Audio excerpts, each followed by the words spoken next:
Now we are discussing the difference between the voltage and current time-based generators.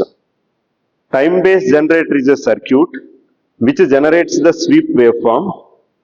This sweep waveform increases linearly with the time and reaches to its initial value after a time period t. Such type of the electronic generator is called as, electronic circuit is called as time-based generator. If the circuit is generating the voltage waveform, sweep voltage waveform, which increases linearly and reaches to its initial value within a time period t, then it is called as voltage time-based generator. If that circuit generates the current waveform which increases linearly and reaches to its initial value within a time period t, then that is called as current time-based generator. So voltage time-based generator is also called as voltage sweep circuit. Current time-based generator is also called as current sweep circuit. This voltage sweep is taken across the capacitor.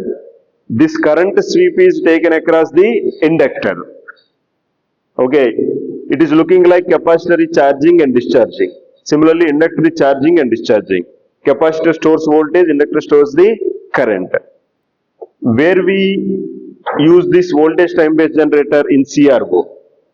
Where we use this current time-based generator in televisions, old televisions. Some more applications are we use in radar, radio detection and ranging in order to observe the operation of flights.